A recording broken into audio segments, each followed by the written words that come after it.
जय श्री कृष्णा। सभी को गोवर्धन पूजा की बहुत बहुत शुभकामनाएं। और इसको हम अन्नकूट भी कहते हैं। इसी दिन अन्नकूट बनाया जाता है मंदिरों में। सुबह सुबह जो है घर मंदिर में सीधा देकर आते हैं।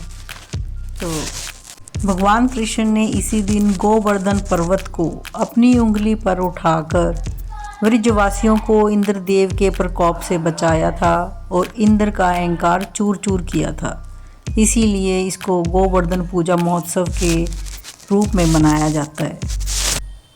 गोवर्धन पूजा की पौराणिक कथा के अनुसार एक दिन भगवान कृष्ण ने देखा कि गोकुलवासी इंद्रदेव की पूजा कर रही है।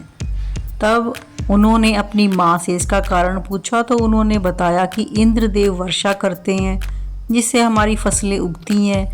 यह सुनकर श्री कृष्ण ने कहा कि जब सभी गायें गोवर्धन पर चढ़ती हैं तो इंद्रदेव की पूजा क्यों की जाती है।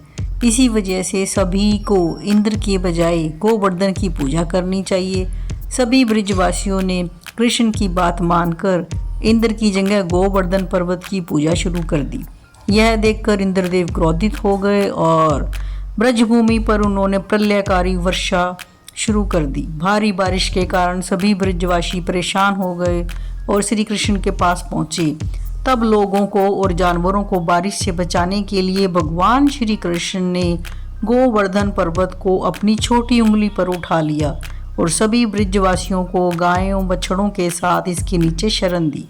जब इंद्रदेव ने देखा कि कृष्ण कोई साधारण व्यक्ति नहीं है जो ब्रह्मा जी से सलाह ली, ब्रह्मा जी ने उन्हें बताया कि कृष्ण ही भगवान विष्णु के अवतार हैं।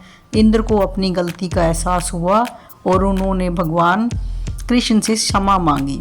इंद्र ने शांत होने के बाद भगवान कृष्ण ने गोवर्धन पर्वत नीचे रखा और सभी ब्रजवासियों से हर साल गोवर्धन की पूजा करने और अन्नकूट का भोग लगाने को कहा। तभी से इसी दिन गोवर्धन पूजा और अन्नकूट पर्व मनाने की परंपरा शुरू हुई। तो हमने भी बनाए हैं, श्री कृष्ण जी का चोटी स्वरूप बनाया है, गोवर्धन पर्वत बनाया है, साथ में गायें और बछड़े बनाए हैं 10 छोटे छोटे, और साथ में गवाला बनाया है। और इसको बनाने के बाद हमने रोली और आटे से इसको सजाया है और शाम को हम इसकी पूजा करेंगे गोवर्धन की। तो सभी बोलो गोवर्धन पर्वत को उठाने वाले हमारे कृष्ण भगवान जी की जय जयकार। और दिवाली का त्यौहार जब आता है तो कई त्यौहार हमारे साथ ही आते हैं। इस दिन थक तो ज़रूर जाते हैं लेकिन सभी त्योहारों को मनाने का मज़ा ही कुछ और है। तो पहले दशहरा बनाने के बाद हम बनाते हैं करवा चौथ का व्रत करते हैं। करवा चौथ के व्रत के बाद अहोई अष्टमी का पूजन, उसके बाद दिवाली के अगले दिन गोवर्धन पूजा।